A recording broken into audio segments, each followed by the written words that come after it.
remember, like Bob Clark. Rob Clark, and Joe Bordelli.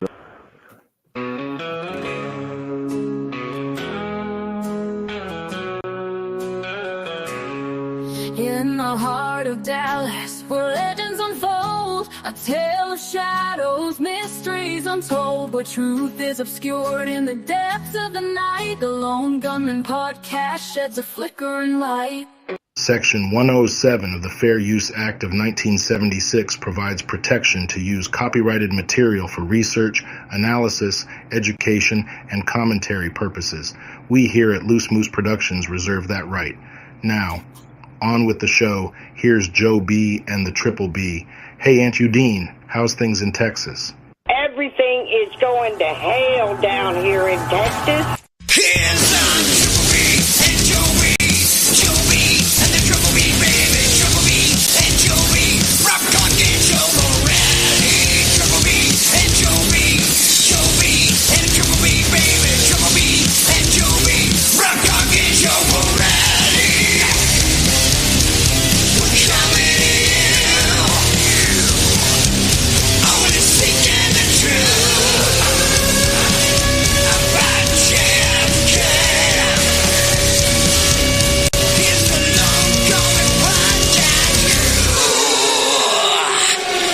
Here we go. And here we go. What is up, everybody? Welcome to the show. This is episode number 312. And we are pleased to have a very special guest with us this evening.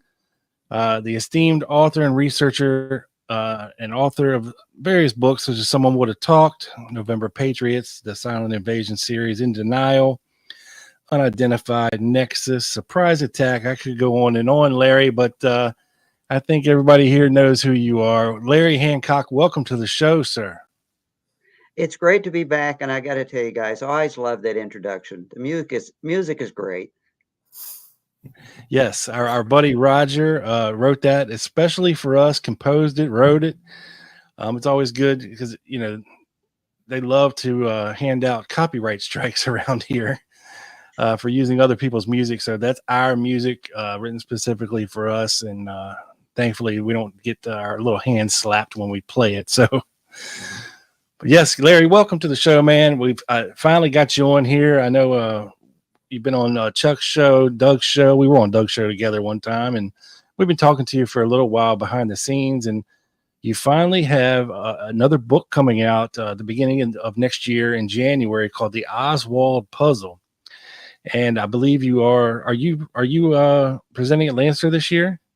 I am.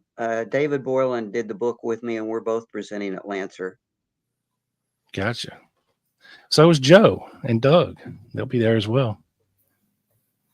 Yeah, I wish I was going to be there in person. I'll be doing it remote this year, and I'll be moderating the conference Facebook page. But all things considered, after 20 years in Dallas in person, I need a break every now and then. Yeah, I hear you. Yeah. And you were, I first met you at the conference last year, and you were swarmed everywhere you went. He's a very popular guy. Yes. And besides, with the book this year, David's younger and he's faster. And anyway, so he'll be there in person. Yeah, Larry, when I was putting the graphics for the show together, and I Googled your name trying to find a good picture of you, and you put in Larry Hancock, author, and this is the first picture that shows up.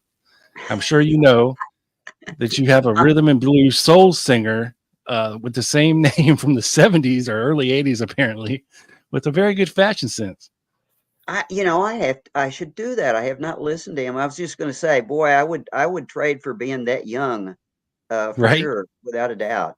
He definitely looks like energetic and All right, so let's get back to your book, Larry. I know you've written a lot of books. What spurred you to write this book about Oswald in particular? I think what triggered this was I've written about the assassination. A huge amount about Dealey Plaza, the attack, the cover-up. So I've spent 2-3 decades on that, and written 4 books really specifically dealing with that, 3 editions of Someone Would Have Talked, Nexus, and then Tipping Point, which dialed down to the attack itself. And it's kind of like, well, okay, I have done this. Everything that I've dealt with for, 30 years plus, I've dealt with. But, it just occurs to you kind of at the end, Lee Harvey Oswald was, in all of this, he was involved in all of this. What did I say about him? So I actually went back and looked at, because I never wrote about Oswald per se. He was kind of always an artifact within everything else. He's just Right. he's treated, not as the focus. The focus was the assassination, and then the focus was the cover-up. But what about Lee Harvey Oswald? And I started reading some of the things that I had written, and Someone Would Have Talked, especially. And I went, did I really research that? Did I really investigate it, or did I just write it?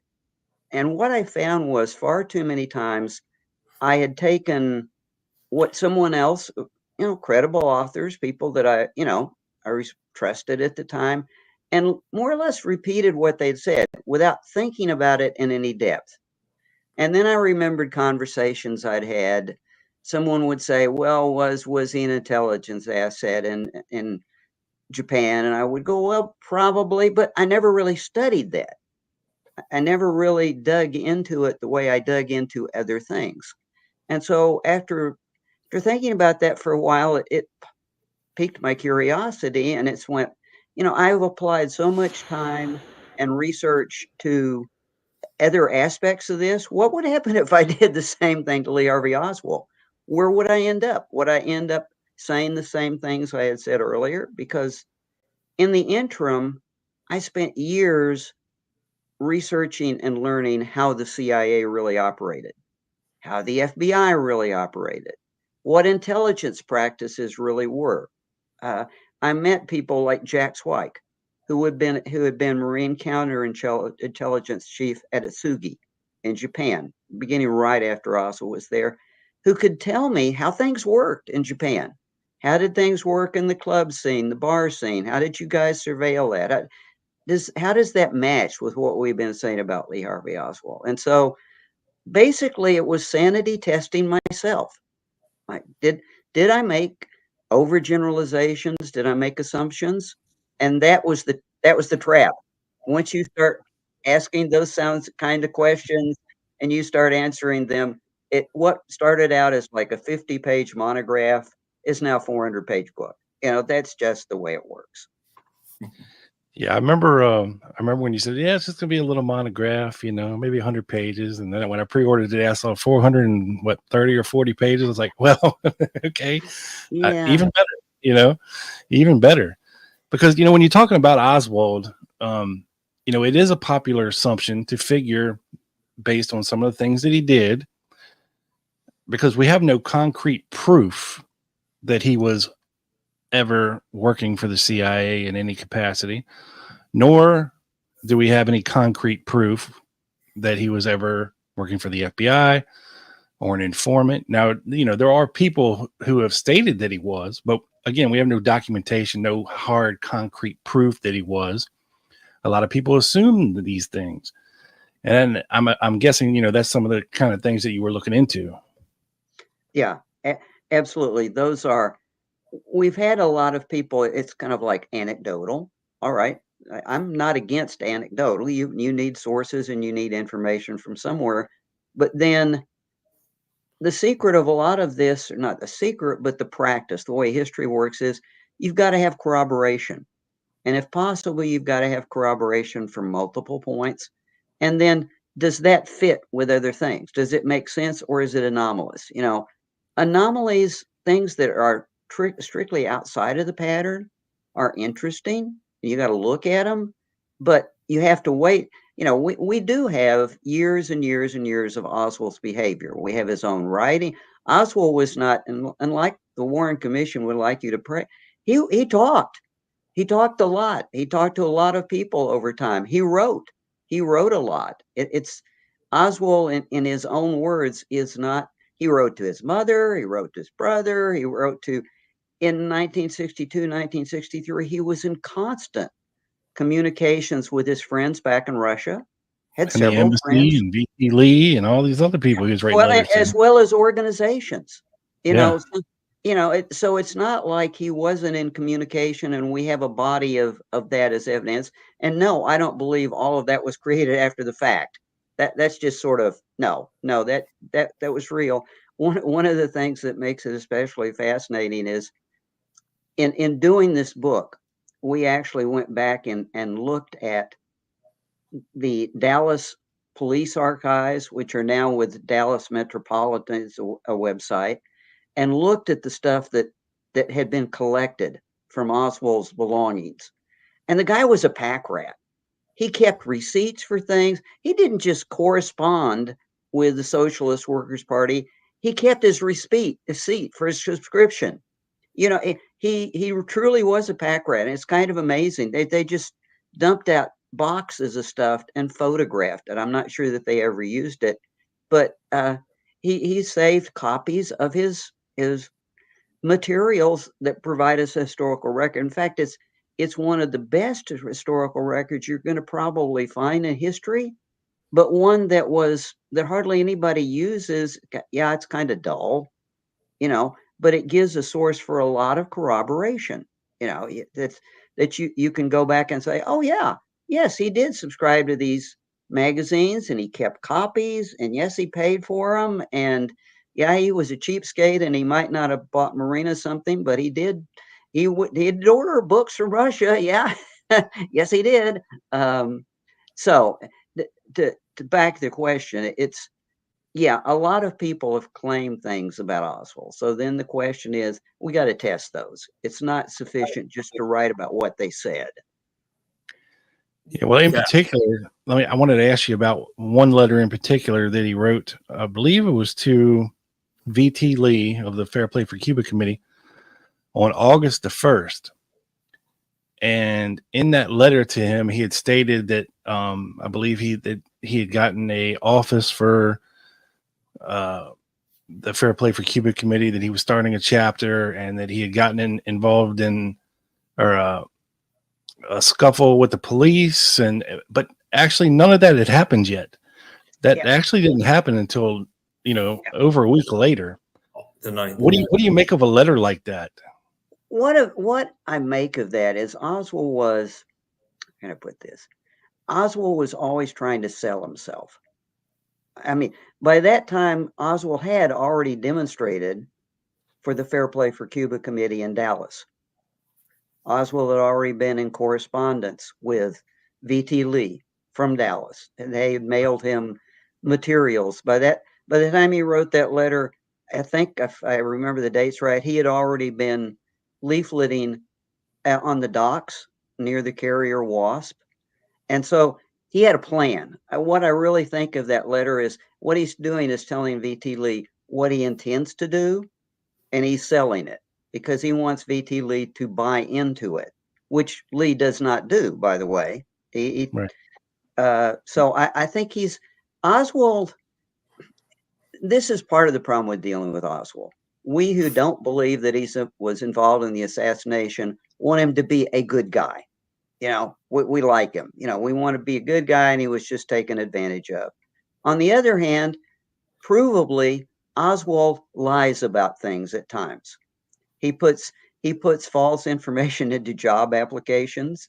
I mean, in New Orleans, he lists one of his references as Sergeant Heidel.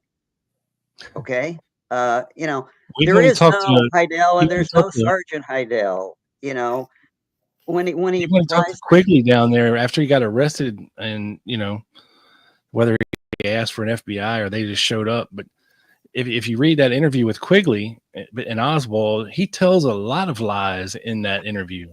It's just like, wow, why would he do that? Well, we addressed that in the book. We spent a lot of time on that interview in the book and why he would do that and what the net result was. And quite frankly, whether the fact that might have gotten Oswald actually literally considered as a PSI by the FBI.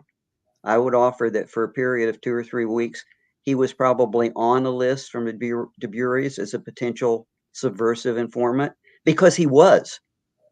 I mean, if you go back to that instant, he was informing to the FBI about what appeared to be a clandestine FPCC chapter, not a public chapter, a chapter that scheduled its meetings only by telephone, met only in homes whose names were not available.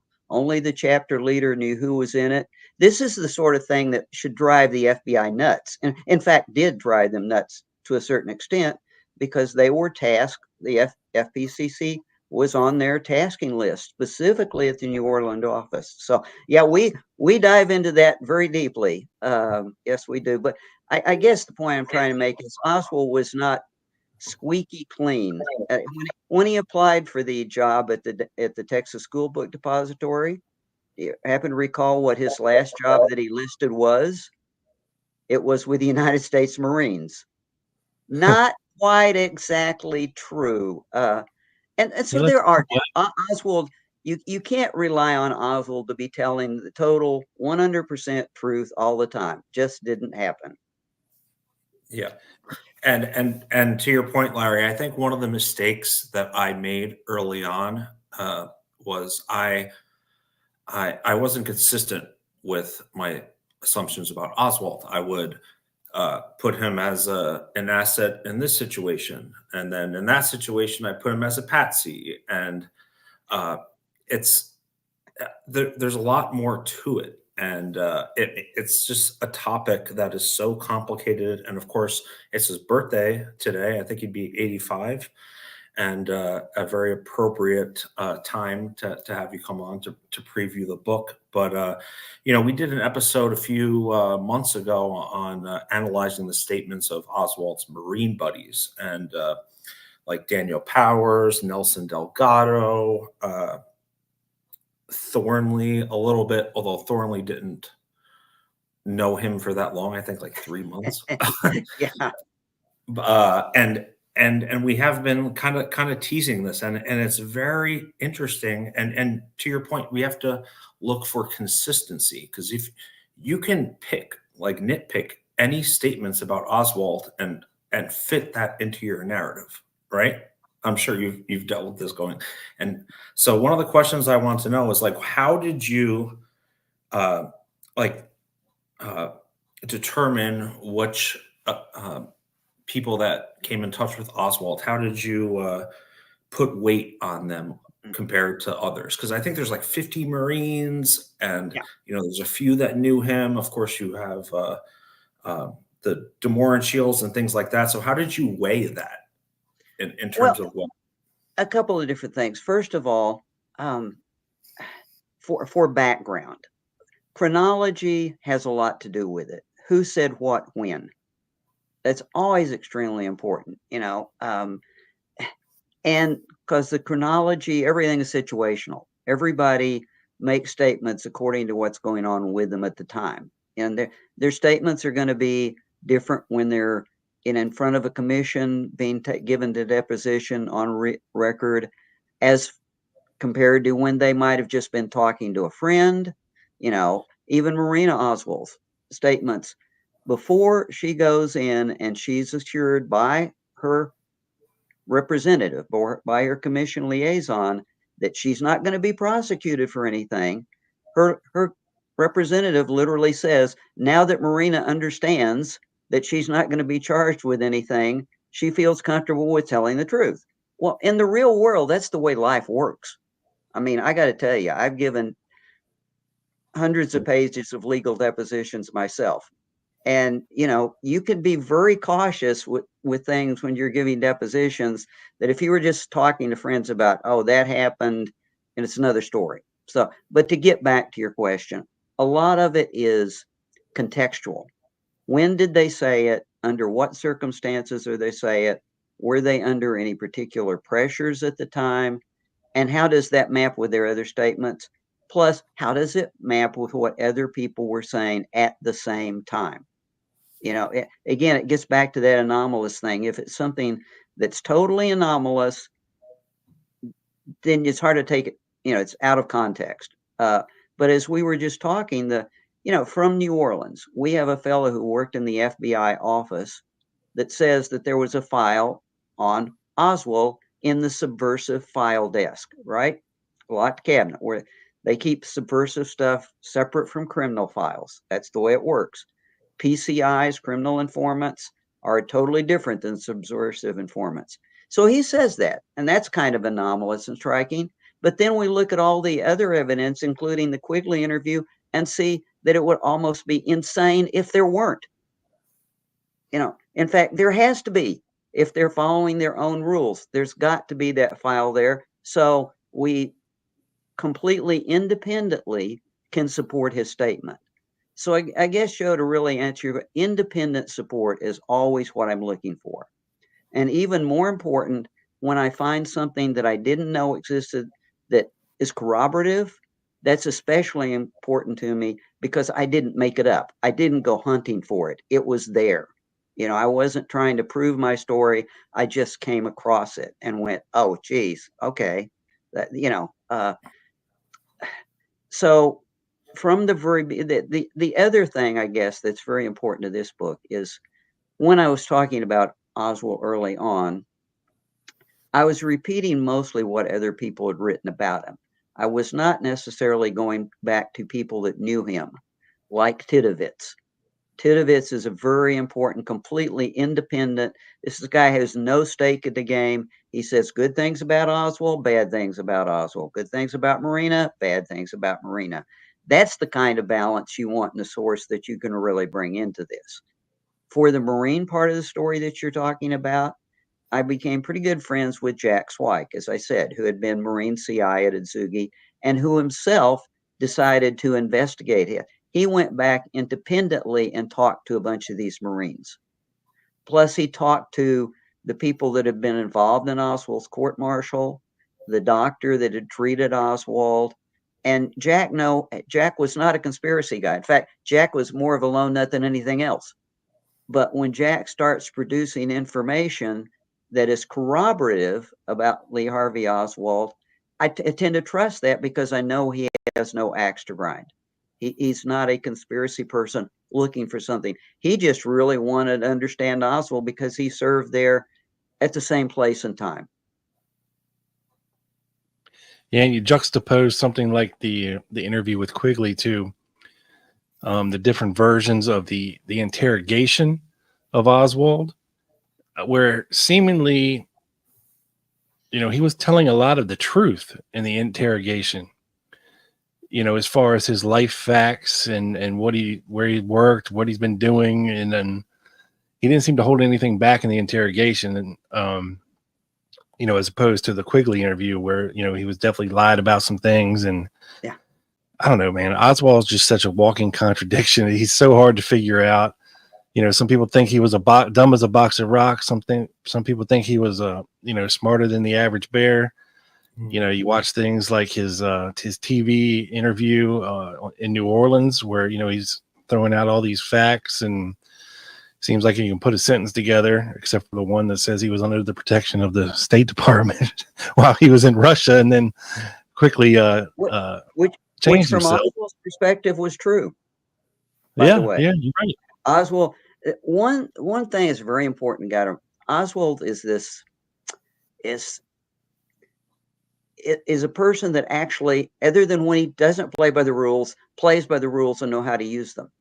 If you look at the year that he spent trying to get back into the U.S. from Russia, I mean, he looks at the rule books, he writes to the State Department, and he goes by the book. He knows how to play the game. He writes the different agencies. He does his homework. He is a smart guy. And you guys said you looked into the Marines that he knew. Sure, you must have looked into Donovan, the officer that supervised him.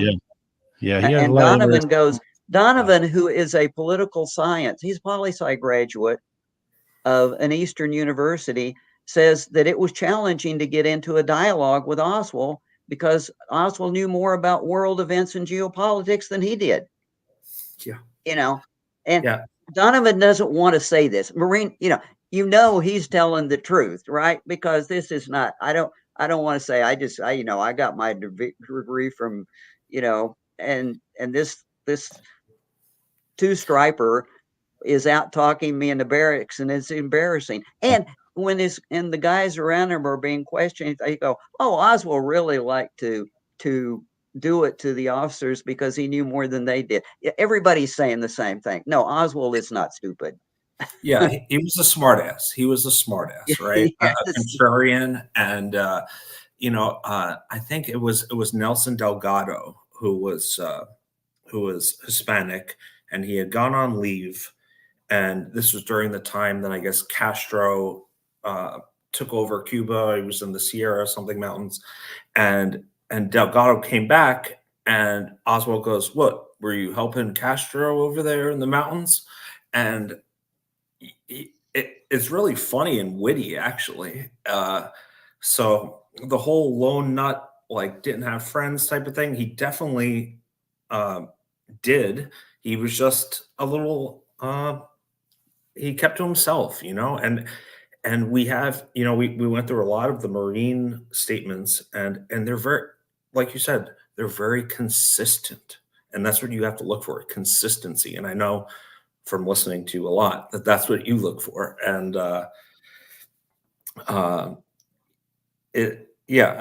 you have someone like Daniel Powers, for example, who went to radar school with him in Mississippi, Oswald allegedly taught him how to play chess, and they spent like 4 to 6 hours a day playing chess. He said Oswald was kind of feminine, and I think it was in the Warren Commission. He said at some point Oswald has to kind of confront is he possibly a homosexual or not. It's very interesting, but it's consistent to your point. And I think, and you brought it up, Rob, Oswald, his behaviors are situational. At the core, he may be his core beliefs, his core attitudes, his core being an asshole, his core of being easily bored by everything, including sex. Okay. That at the core, but what at any given time and day, as with almost all of us, behavior is situational. So if you're going to slice it, you have to go look at what's happening with him right at that point in time to figure out how he's going to react. And the interesting thing is his reactions are almost always predictable. They are consistent. If he gets, he was very good at reading the room, Larry. Yeah. And he practices that. Tidovitz even talks about that, and they role played to help him learn Russians and that sort of thing. And he said he was really quick and he could really get into roles easily. And he did. And one of the things that's clear is if Oswald was in company with people that, he felt he had something common with or whatever, he could be a very social animal. If he was in a room with people he didn't really like, he could just be obnoxious, which is true for most everybody who was friends with Marina in Fort Worth when they came back, which is sort of a problem. Yeah, for sure. Yeah. It sounds like a little bit almost like for a more semi-modern example, Jerry Hemming. Oh, yeah. You know what I mean? It depends on who he was talking to, whether or not, he was somewhat truthful, maybe, or just messing with them, just telling them things, I don't know. Or even what language he was using. Right. Jerry could be extremely literate, or he could just be the foulest mouth guy in the world. It just decided how, like you said, how am I going to play the room? Who do I need to be at this particular point in time? For this person. Yeah. And he was super and smart. I never felt that I could engage with Jerry because I knew he was smarter on his feet than I was. We had some exchanges. It's kind of like, he's going to be ahead of me. Do not play this game. Somebody's 7 moves ahead of you all the time. You're like, oh man, okay. Wow. And of course, Jerry Patrick Hemming, the founder of Interpen. But that leads me into a question. So in writing your book, did you see any pattern of people that had influence on Lee? So the people that I think had some type of influence on Lee Harvey Oswald would be George de Mohrenschildt, it would be Michael Payne, and maybe David Ferry. And these are all kind of intellectual types, older guys. Of course, Lee Harvey Oswald grew up without a father. Did you see any correlation with that? I think what primarily influenced Oswald was not so much people, but what he was reading. Oswald was a book person. So somebody asked me at one point, sort of like, if Oswald is a Marxist, socialist, why isn't he always hanging around with Marxist socialists? And I'm going, who did Marx hang around with? Marx stayed in his room in London and read and wrote, and he didn't hang out with anybody until they took him to Russia. And then that Oswald is a book person. He's a thinking type person. He's by nature solitary. He himself said that he didn't really get influenced by anybody individually, by people, until he got to Japan and started socializing with the Japanese students. And the Japanese who felt that frankly, that they were being, that Americans just decided to run the country, and they were socialist leanings, and they were more, I think he was influenced by those people because they were his age and they talked the same way he was already thinking. So they reinforced him.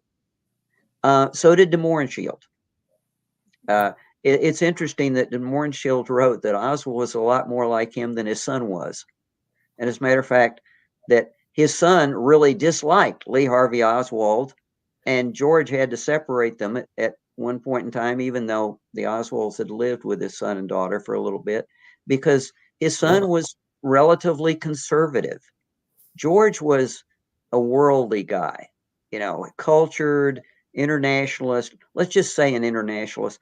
Oswald was an internationalist at heart, and so, George definitely influenced him. I would say maybe he may have been certainly the most recent influence over him, but generally speaking, my view would be Oswald read things and he listened to things, and that's what influenced him, which is why you find all that correspondence with the Social Workers Party, and you find those are the people he's in contact. I think it's interesting. I don't know if you've seen it, but he actually wrote a letter when he was younger, in asking about whether or not there was a Socialist Workers Party in Dallas that he could join. Is there a group here that I can join? And or if there's not, maybe I could start one. And the answer was, no, there's not. This is Dallas. Kind of like VT Lee in New Orleans. You are not going to find. You're in the wrong place. Yeah, it's too hot down there to, too many anti-Castro Cubans are around. Mm-hmm. Yeah, and his interaction with the Cubans is a whole different thing. But in terms of Michael Payne, I just want to circle back to that. Of course, a Trotskyite. What do you think? And of course, they had some. They went to some far right extreme meetings, much more frequent than de Mohrenschildt, who was, of course, in Haiti in April. Yeah. Well, what do you make of that? What I make of that is that Oswald was quite literally associating with Michael as something of a balance with Ruth. The two were separated. The two had some of some general political things in general, but not to be. Michael had a car. Michael could pick Oswald up and take Oswald places, and Oswald was. We got to remember, Oswald, as his notebook confirms, and he confirms himself, he was interested in not following, but he was very interested in the ultra right. They were an object. He was at heart wanted economic justice.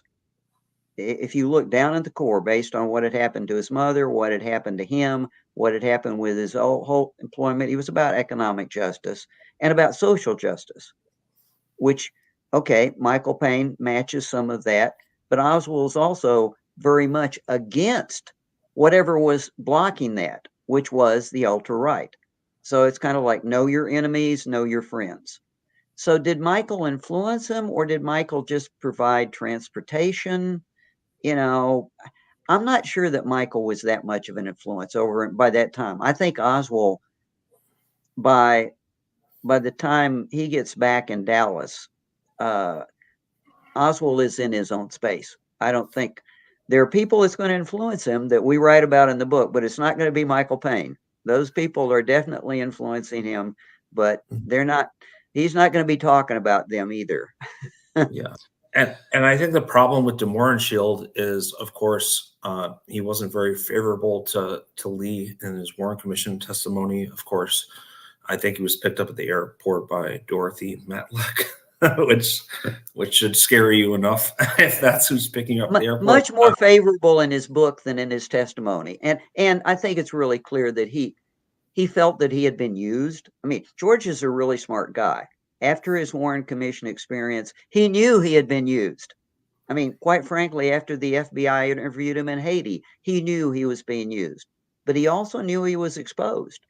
And George is a guy, as a consulting geologist, who needs his network.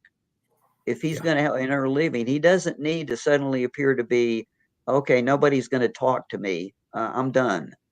So George is in a bad spot there, but I truly think by the time he wrote his book, he apologizes for the fact that he didn't defend Lee more. Yeah, and he does in the interview I was listening to actually earlier today with Altman's, and he goes into exactly that, like the Warren Commission, Jenner pressured me, this, that, and I'm really kind of sorry about it, and took a lot of it back. So it's like, how do you discern of course, on this channel, we always talk about early statements being the most reliable, but in DeMorenshield's case on Oswald, it's probably reversed. I think that relates to witnesses. I'm very much of that belief when you're talking about witnesses and first day evidence. I'm not sure that applies to people offering a legal testimony after the fact. You know, when I'm talking about first, I want to hear what they said 5 minutes after the fact without they've had time to process it. I mean, I've done a lot of research for other venues that talks about how quickly memory gets contaminated. I mean, literally within 15, 20 minutes, as soon as someone has had a chance to discuss what they just saw with other people who also saw it, you get a blend. It starts being compartmentalized and starts blending together. I mean, one of the most egregious things that we have in that provably is in the RFK assassination with Sandra Serrano, and how quickly her story gets tainted, and that tainting gets used by LAPD. Another story entirely, but it's a perfect example of how within 15 minutes, she told exactly the truth to an assistant LA district attorney. And then over the next 6 months, they managed to ignore the attorney who had heard it and disprove her testimony or discount her testimony. So anyway, sorry, don't mean to belabor that point, but when you're talking about who you can trust about what statements, I think, first impressions are really important. But it's after that, it's situational. Who are they talking to, and what are the circumstances? Yeah, I know a little bit ago, we were talking about Oswald being a pack rat and keeping these little knick-knacky things, right? And he was a guy, 24 years old, didn't really have a lot of worldly possessions. Like most of what this dude owned, he could fit in a couple bags, and that's it, by this point. So, and he grew up dirt poor, so it's understandable that, he would, anything that he had, he would probably want to hang on to, no matter how inconsequential it may be. But I was thinking about one of the most odd, I guess, things that Oswald did. And that is, I think it was July 6th. He's invited by his cousin Eugene to go to Alabama and speak at a Jesuit House of Studies. And on July 27th, he actually does go and talks to these people for like 30 minutes or whatever. And I saw you mentioned something about him keeping correspondence from people that had wrote him letters thanking him for coming and speaking. I thought that was just crazy. We even put one of them in the photo section of the book because it's so surprising. Yes, his cousin was a student at the school, and had visited with Oswald. And just to set a little background for that, it's not like everybody. We always visualize Oswald as being an outcast. Some of the other things we saw in that paper collection from DPD, they're letters to him after he returns from the Soviet Union. And they're positive letters, not from coming there, but they're letters that say something like, "We don't think you're a traitor. You did what you were entitled to legally go over there and see what it was like, and we'd like to talk with you because we think they're kind of like independents. You exercise the right to do what you can. We shouldn't blame you for that. We'd like to know what you saw and what you heard." So he actually received positive reinforcement in some quarters that never gets talked about.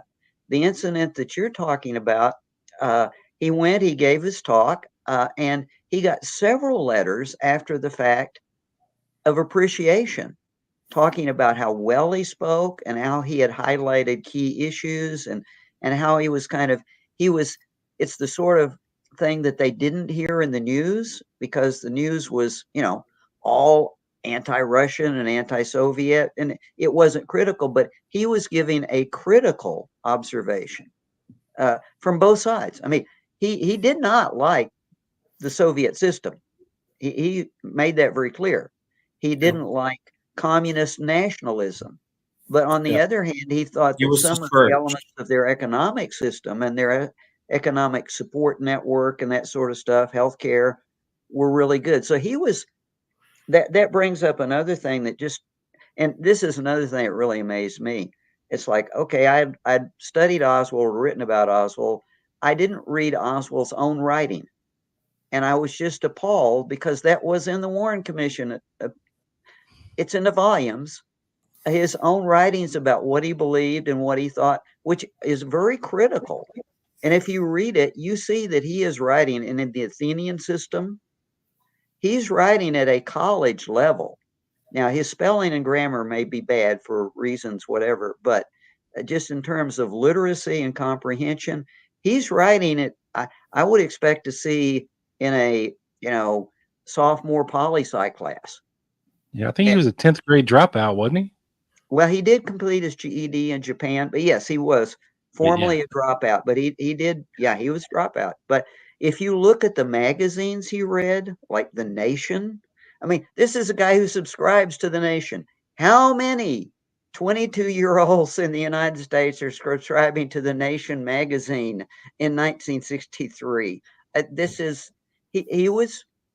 That was Oswald. That's what he wanted to be thinking about. That's what he was interested in. I mean, he could have other interests at times. He did get interested in the photography thing. As you said, he played, it's not that but he really was a thinker. He absolutely was. And I think Nelson Delgado, I have this written down in his Warren Commission testimony, said he was really a thinker, a reader, end quote, when he was talking about, I think it was his shooting ability. But even when you go back to Thornley, and Thornley is like kind of credited for being like a co-creator of the Discordian religion, like they're talking about political ideologies, and this is just a young kid, I feel, that is figuring it out or experimenting with all these different, ideologies. The one thing, if I frowned a little bit when you mentioned Thornley, have you read Thornley's own book about Oswald? It's very hard to find. I think I've read pieces of it. I have read it, and it is a work of fiction. So Thornley is one of those people. I don't necessarily throw out people entirely, and I never throw out everything from everybody. But Thornley is one of those people who's very bright, is very much an independent thinker. But the book he wrote as fact, I assure you, is totally fiction. Oswald did not have a high-priced mistress that he was living with in Japan and spending most of his time with off base. I asked Jack about that, and Jack said, "You got to be kidding me! No, this is not happening. It just makes no sense. It's totally out of context." So it was very interesting. I kept going. Wait a minute! I'm reading it. It's like, could this possibly be? It's very classic Thornley. It's just it's like, okay, in the universe all of its own. But so anyway, yes. I'll just leave that. There are some sources that I will say I find interesting, but let's just say you won't find them in Thornley in the index for the book. Well, yeah, and that goes back to my first question in terms of like how do you weigh those different testimonies and accounts on Oswald, and it's very difficult. And the book you're undertaking is extremely difficult. It's gonna piss off probably 90% of the community who has these like pre-beliefs, and but I love it as a contrarian myself. I remember I've taken a graduate history course at one time, and the professor said, "Look, if you guys go on to become historians, you've got to accept the fact that if you do a good job, a few people will like you and many people will hate you." I did not go on to become a professional historian, but I feel that I fulfilled his his urging. It's sort of like, yep. You wrote enough books to earn that. Yeah. Yeah. Sure. All right, Larry, I got a question for you. And it's about Oswald in 1963. There seems to be a little bit of a gap in the chronology of Oswald. From about mid-August to I guess it's about mid-September, where we don't really know a whole lot about what Oswald was doing, where he was at. He obviously wasn't working anywhere. But there just seems to be that big gap in the chronology. And I'm interested to know what you think that he may have been up to in that time period. We know from his writing that he was up to two things. Okay. After he lost his job, I mean, you're talking about a period of time where he's lost his job At Riley? At Riley, right. Okay. He's lost his job. He's living on. Oswald's always people always ask, where did Oswald get his money get his money? Oswald was really good about unemployment.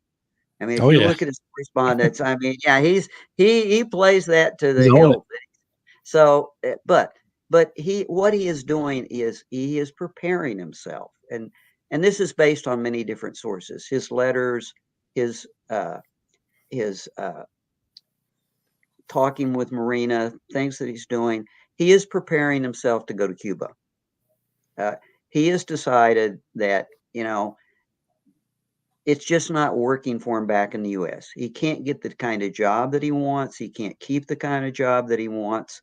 He doesn't have the freedom to do the sort of thing that he wants to do. He needs another adventure. Oswald is adventure driven in a positive manner. Oswald always wanted to go immerse himself in something new, where he could learn something new, have new experiences. That was the reason for the Marines. That was the reason for Russia. So he has decided, and he's doing two things during that period of time.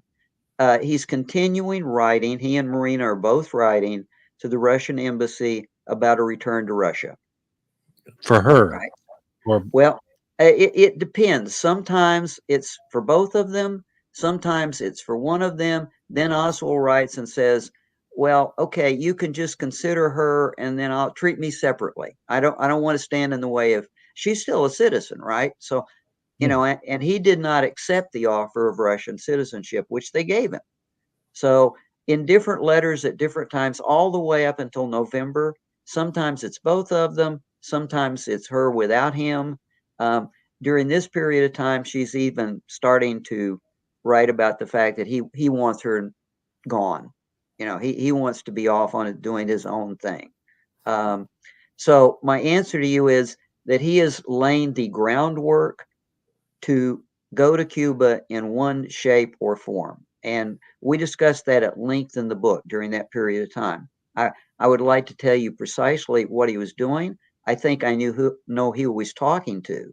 And we spend the last half of the book talking about the people that he began talking to during that period of time, and the people who were telling him that they could not only help him get to Cuba, they would help him get to Cuba as a big man, as a someone who was provably in support of the Cuban revolutionary agenda.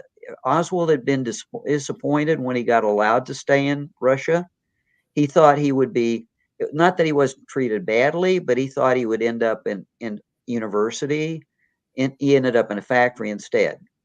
He wanted to go to Cuba and not, he wanted to be not a hero of the revolution, but he wanted to be part of the new regime, the new economy, the new whatever, which is one of the interesting things that we've talked about before. But when he gets to McCowan and the Oswald McCowan visit, one of the things that people tend to miss is that McCowan said that Oswald and the guy that were with him were talking about buying a quantity of weapons to use for revolutionary activities in Central America.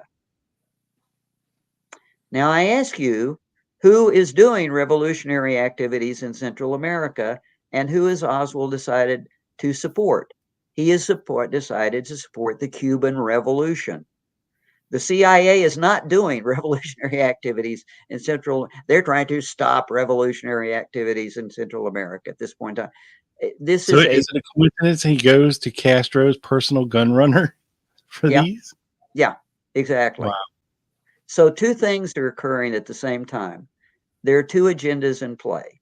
Oswald's agenda is to join in the revolutionary experience and support the Cuban state. The other people's agenda is to begin setting up Oswald as something entirely different. That's the point in time where there are two agendas in play, and that continues up to the afternoon of the 22nd. Oswald's following his own agenda. These other people are following their own agenda. The only question is, when did was their agenda still one coming out of JOEB in Florida, or was their agenda something totally independent at that point in time? But so I wish I could answer there are indicators of where he went, what he did, what his agenda was. But as you say, he kind of, until he appears in Mexico City, there are these little incidents, and there may have been more. I think one of the things we fail to consider is, after November 22nd, how many people are going to come forward and say, "Oh, Oswald visited me in September. Oswald came by and we talked about the," no, this is not happening. It's not like Odio volunteered her information. It's not like McCowan volunteered. Nobody is volunteering information. We just know bits and pieces of what might have happened, what could have happened. Crazy. Joe?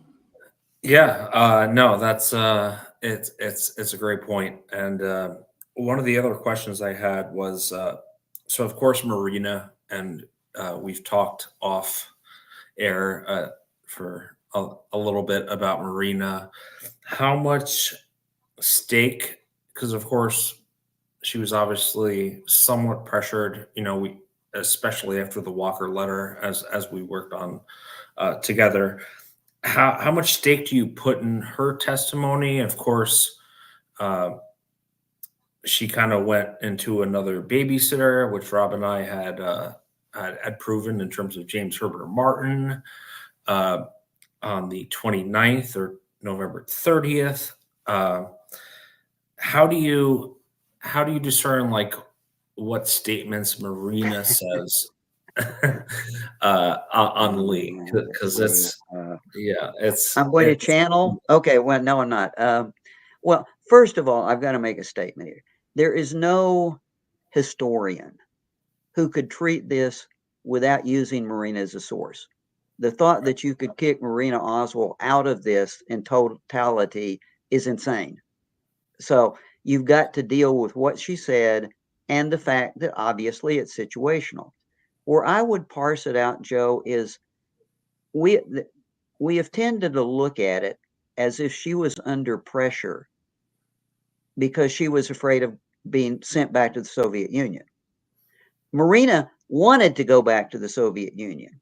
I sincerely believe at different points in times from her own letters. I do not believe, having looked at her attitudes and Marina was a pretty strong woman. I think she was perfectly willing to punt Lee at different points in time and leave Lee. And she did repeatedly, by the way, much more so than we tend to talk about. She was probably away from Lee as much as she was with Lee during 62 and 63. Yeah. The only thing that annoyed people is every time she would leave him, she would somehow be drawn. It's kind of like he'll come and make up and he'll whine and beg and I'll go back to him. And people that would annoy people. It's like, okay, we tried to get you to break away from him and he came back and got on it, and which he did up until the last day, virtually. Like there's this strange chemistry going on between the two that you have to consider. Well, she's pregnant too. I mean, up until right October 20th.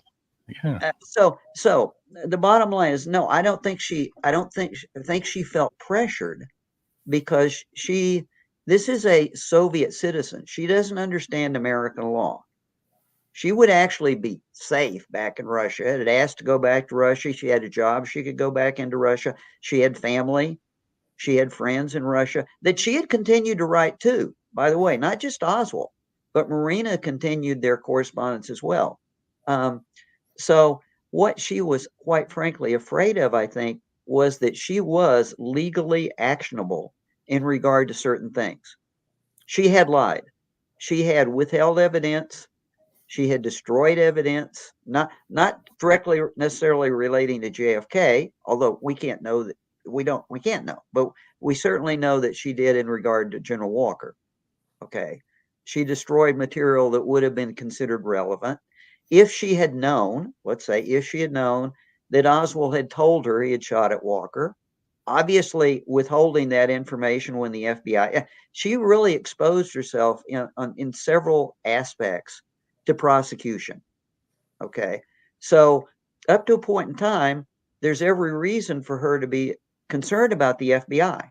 And it's interesting to look at her own correspondence. Her own correspondence is very positive about the Secret Service and how they made her feel that they were protecting her, as where compared the to the FBI FBI. was trying to get to her. And she really thinks, and it's Secret Service, so she's really in between two spaces, and she's in two places in giving remarks before she gives her official testimony. So we have many sets of remarks to the Secret Service, to the FBI, then finally officially to the Warren Commission, and the Warren Commission tries to play her. I mean, they set her up with questions and lead her like, we all know how badly they led her. And I truly think, given her lack of English, they made her nod her head and acquiesce to statements that were essentially their statements, even with a translator. And at that point in time, words in her mouth, literally.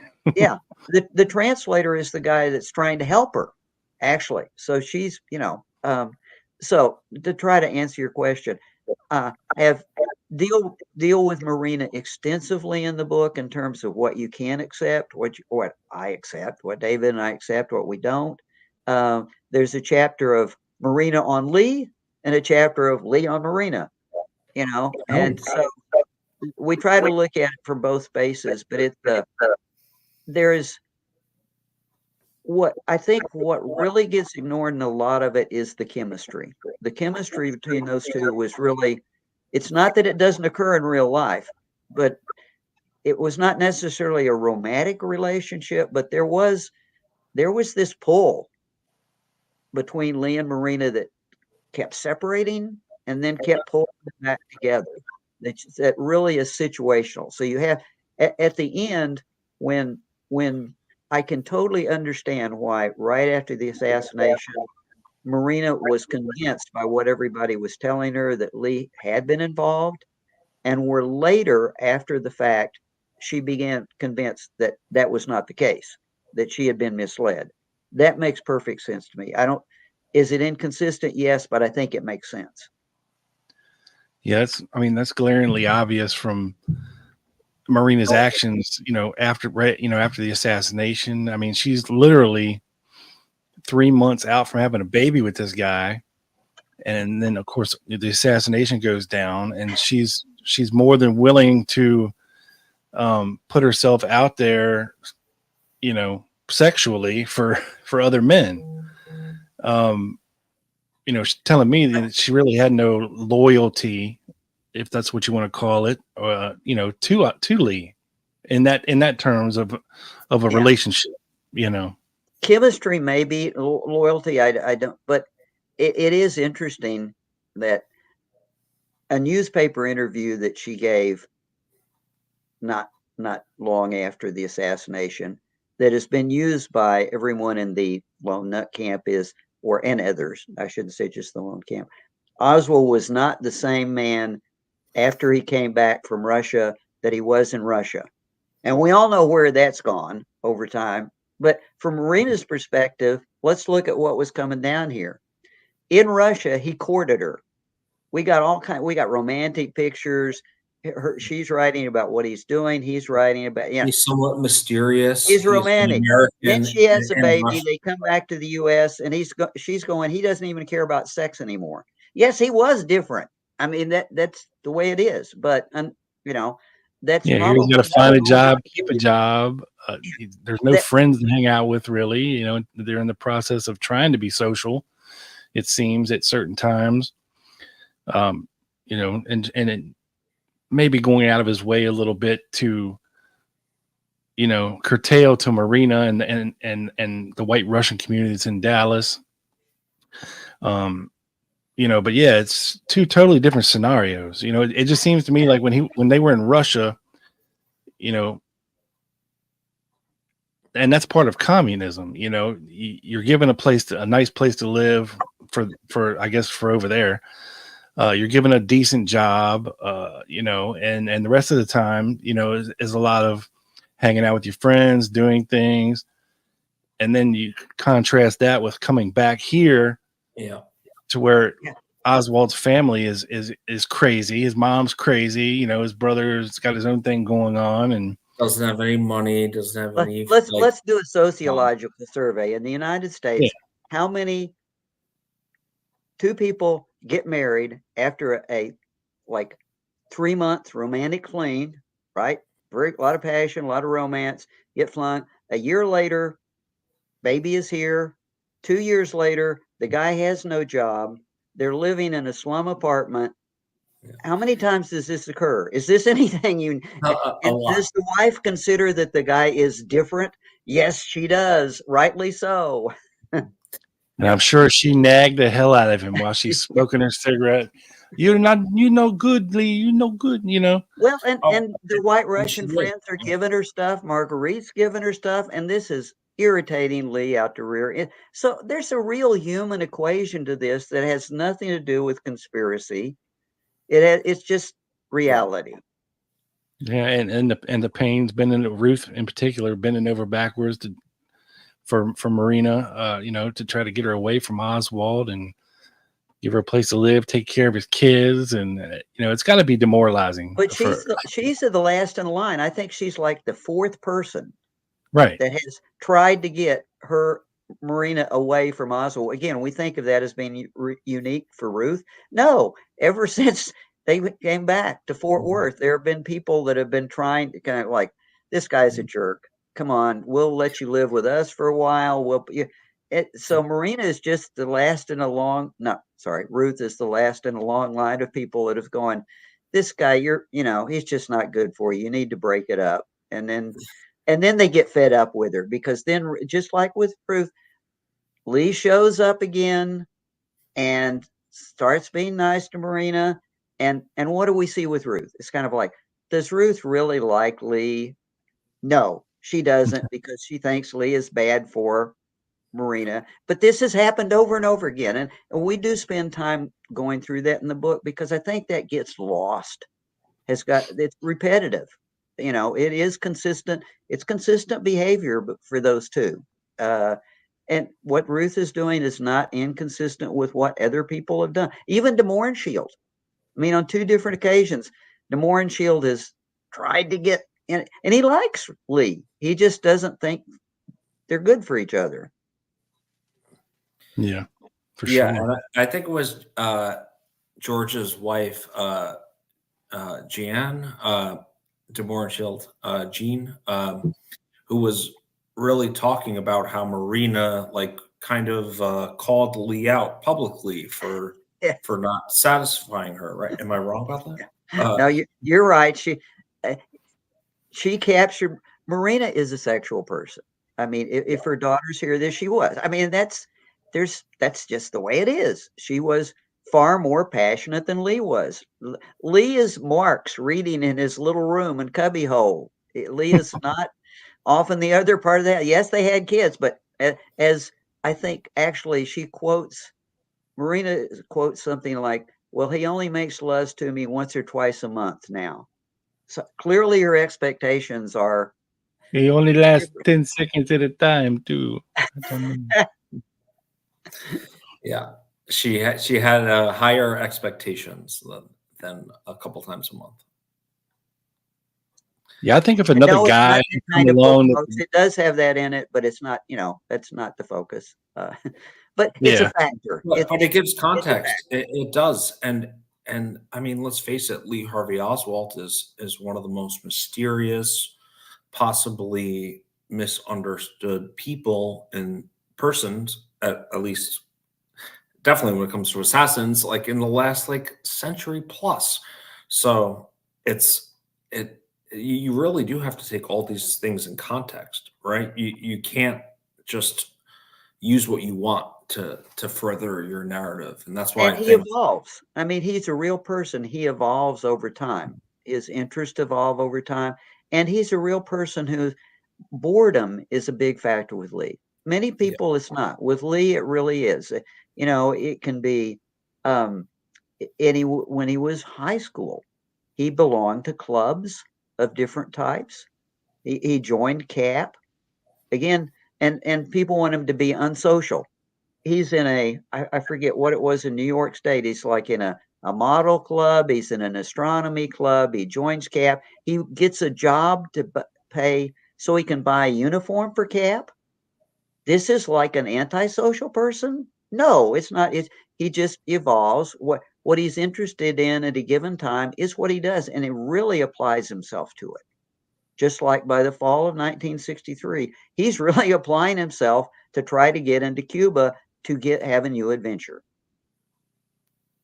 Yeah, be crazy to see what could have been. Had everything not unfolded the way it did, for sure. But you said that. I want to throw out one thing that really is so important. That is when Lee was back in Fort Worth. Back in Dallas in the fall of '63, he started applying for jobs. He actually had some pretty good credentials in the photo development, photo work. He applied at another company other than Jaggers, and we found the correspondence. They wanted to hire him. His credentials are good, her skills were good, he interviews well, and it just so happens that the guy who interviewed him called Jaggers to do a background check and happened to get the manager that Lee had worked under. And the guy said, yeah, he was okay as an employee, but we had to let him go because occasionally he talked Russian at work, and that made other people nervous. Now, you want to think about changing the course of history. What if that telephone call had not happened? What if Lee was back in the fulfilling job in November of 1963, making money, had an apartment, bought a washing machine, and Marina is there with the baby in the apartment on November 22nd. I mean, just one phone call. And the guy, he happened to connect to the manager and mentions, and nothing about his work skills, just like, oh, but he spoke Russian somebody heard him speaking Russian, and it made us nervous. Wow. Yeah, that could have changed everything for poor Lee Harvey Oswald, for sure. Yeah, but there is a consistency. He does get bored easily. He does want to leave Russia. He does want to go back to Russia. He wants to go to Cuba. He wants to be with Marina. He's trying to send her back. Like it's actually very consistent if you keep track. So it is. Yeah, well, if you piece it, it becomes suspicious, mysterious, whatever. Over the full flow, his behavior becomes different. I mean, this is not your average person, but it becomes, to me, it becomes understandable. It maybe no one else, but I find a lot of consistency and continuity. yeah, and I mean, when you study this, that's what you have to look for because there's just so much contradictions. I mean, you can go nuts doing it, and yes, you can. And we won't even talk about Mexico City if you want to talk about going nuts. oh, Rex Bradford has ruined my life. Rex said, Larry, you can't ignore Mexico City. You've got to understand and explain it. I'm going, why me, Rex? Nobody else did. What do you want from me? yeah. But yes, you find Mexico in the City. medical evidence. My eyes start glazing over. yeah, and Larry, I think you had a great episode with Chuck Ocelli, the Ocelli effect on the Mexico City thing in the past month or two recently. And I think, correct me if I'm wrong, your position was he was in Mexico City, not to get on a tangent here, which we easily could. He was in Mexico City and he was also impersonated in Mexico City. And I don't know if it was you that said this, but maybe the reason, because I never understood like why when they had the operation to photograph everyone coming in and out of the embassies and of course the wiretaps, why his photo wasn't released, because it would further the narrative like of Oswald being crazy, right? Except But you have to remember different people have different priorities. The Warren Commission had a priority in regard to Oswald. The CIA has its own priorities. right. The Protect CIA their operation, the CIA operation in Mexico City was the crown jewel of their international operations. More importantly, the fact that they had totally compromised a Mexican president. If that had emerged at the time, the communists were in a very strong position in Mexico at the time. As a matter of fact, one of the things that we don't understand is how dramatic it was. There were actually armed communist underground groups operating in Mexico. And one of the things that the CIA was doing with its communications monitoring was helping the Mexican government locate those people, not only in Mexico, but in Central America. The communications intercept, mail intercept programs in Mexico were key to the CIA operations across the hemisphere. Those people at Langley knew that. Those people in DC knew that. If that crossed the line with what the Warren Commission is trying to do, national priorities rule. So I didn't mean it to trump over what you, but it's important to understand what there are different priorities going on here. It's also important to understand, which I did not. Okay, I will again frank about this. I've learned so much in the other books that I've done about the CIA in terms of how they conduct operations, what their practices and protocols are, that I brought back into this. That when I looked at Mexico City this time, and I looked what was actually in the record in terms of how it conducted itself in regard to those telephone calls, something comes out of that had not occurred to me before, that we discuss in the book, is that in terms of this whole operational practice in Mexico City, the CIA's whole goal was to identify communications and track that back to what those communications meant. Did it really mean something was going on with Cuba? Did it mean something was going on with Russia? And they had been very effective. They had busted at least 3 Americans who were trying to use the Cuban embassy as an entree to provide information to the Cuban regime. And they managed with telephone calls and intercept and pretext calls. Pretext calls get to be impersonation calls were a standard CIA practice. And we lose the fact that impersonation calls, if somebody makes a call and you don't know who it was, how do you handle that? Well, I call back to where it came from and say, "Oh, I'm so and so. Didn't you just call me? What's going on?" And see what happens. I just talked to the other embassy and they told me this, and I'm just letting you know that they said it. They said everything was okay, and see how they react. Yeah, exactly. Well. Yeah, he lied again. I was there, right? Wasn't I? But so it gets to be very convoluted in terms of who's playing what game. So that's why, without going into the details, and I'm not saying that the perfect solution is in the book, but there's a scenario in the book that I think makes sense. But you have to go into it day by day, call by call, who's saying what to whom. Yeah, there's 6 different visits on one day to the Cuban and Russian embassies, and then there's a visit the next day and a telephone call in it. But those have got to be micro analyzed in terms of who's calling who said what to, and who revealed what information to who, because there's a game being played.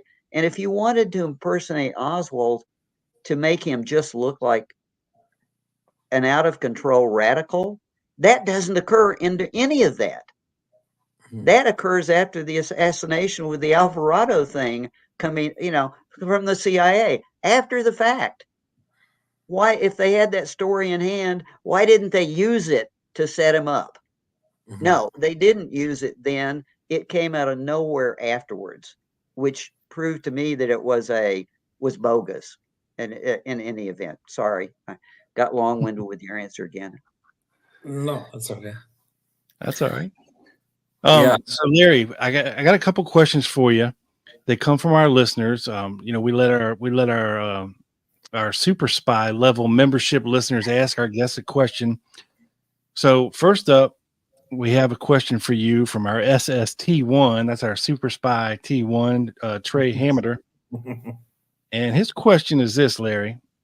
In your opinion, where do you think that Lee Oswald thought that he would actually be on the night of November 22nd while making his way to work that morning?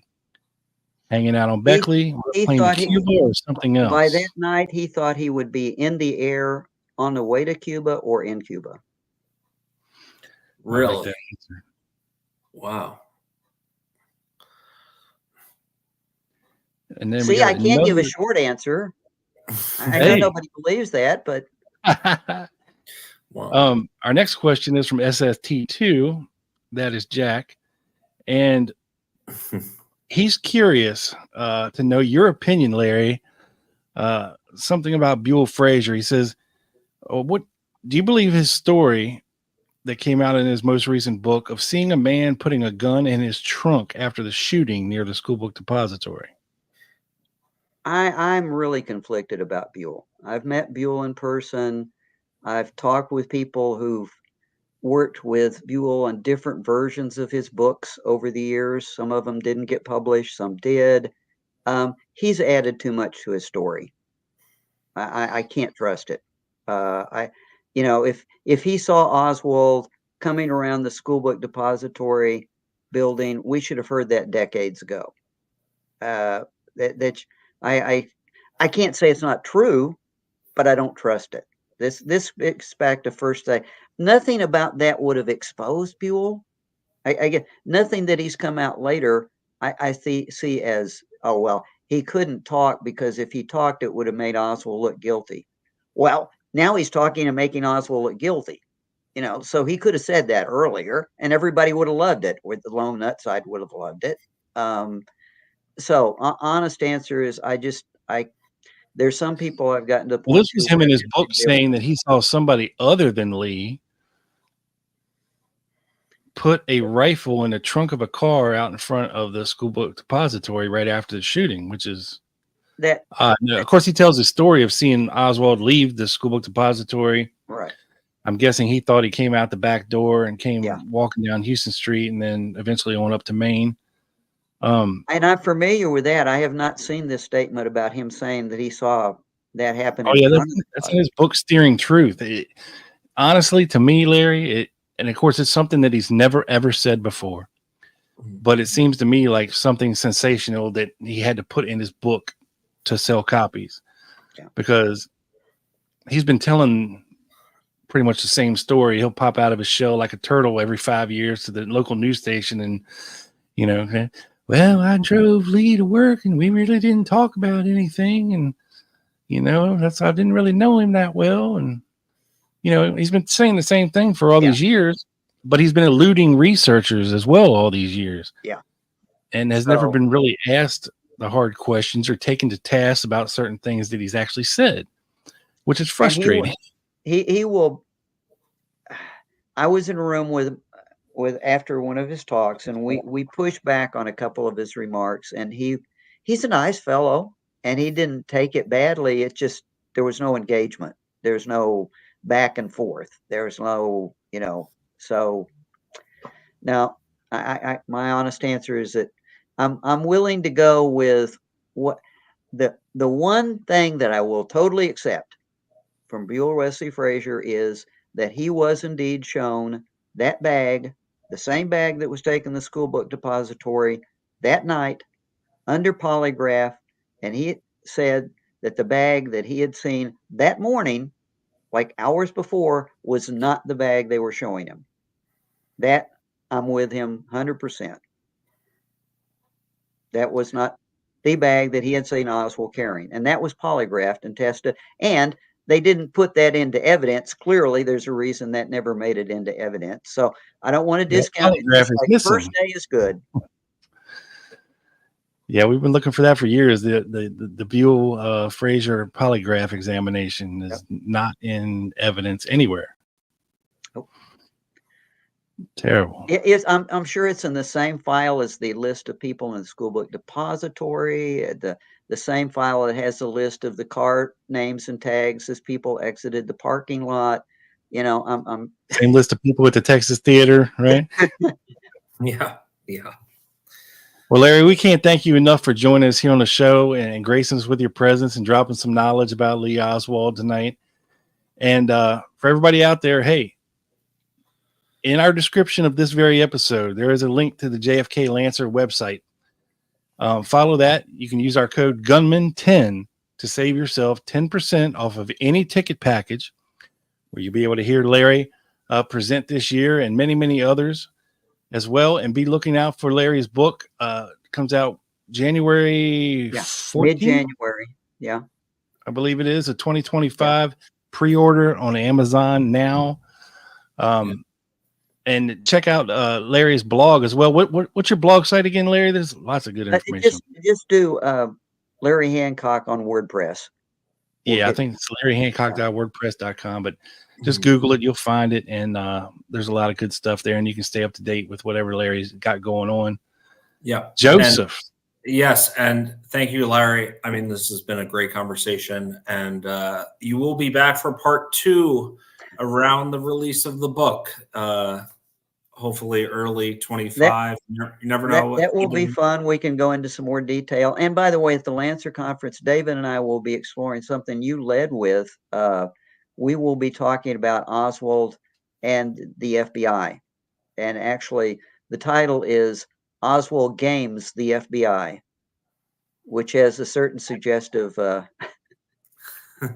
might be leading to some, okay. But we'll be going into more detail on what he told Quigley and what DeBuras knew, and that's really interesting. Cool. Yeah, and what is it, Martin Martello, the New Orleans? kind of like criminal intelligence that had first talked to Oswald. Oh yeah, the Martello. NOPD officer, yeah, and actually he first talked to him, but one of the fascinating things is he discontinued the conversation after a bit because somehow he became convinced that Oswald was a Cuban, and so they called up somebody from INS, and INS comes over and starts to interviews Oswald with Martello, and it's like, no, he's not Cuban. He's an American. It's like you kind of wonder. Okay, we know Oswald speaks Russian, but what led that? Just because he was protesting for Cuba, I guess it's kind of like, well, he must be a Cuban. But the INS there was right up front. It's kind of reassuring NOPD that no, he's an American. We can go forward. He's not a Cuban. I'm not. Maybe they wanted to take him off their hands. That may have been it. It's kind of like, you want to take this guy? We don't want him. One of them white Cubans like Carlos Quiroga. Yeah. Yeah. Well, Larry, thank you. Yeah, thank you. There is just rarely an episode where we don't reference your work, and we are so appreciative you came on, and hope to talk to you again soon. Well, thank you. It was a great discussion. I enjoyed it. Always enjoy it. You all have a good weekend. Well, hold on, Larry. We're not done yet. We got one more thing for you. Oh, We end every episode with our buddy Dean Andrews in New Orleans. Okay, it's like a minute long. Just indulge us for a second. Okay. I think you'll enjoy it. We dance. I always enjoy Dean. Dean's a great character. Yeah, this is a lovely clip. We let him sing us out on our show here recently, every episode. So here, without further ado, again, thank you, Larry, for joining us. Now, Dino, take it away, buddy. Payne Parish Prison. He dare not talk for the record, but he said, "Come to Bourbon Street and I'll show you what I think of the case."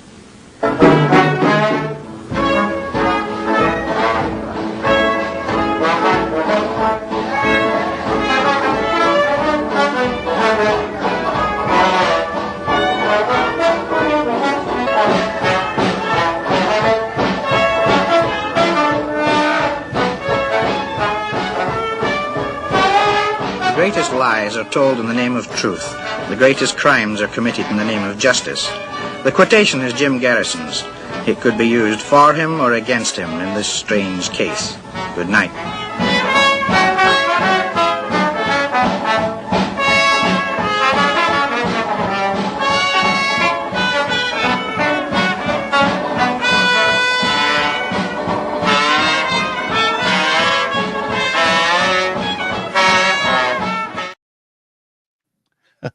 Hey, we caught you dancing, Joe.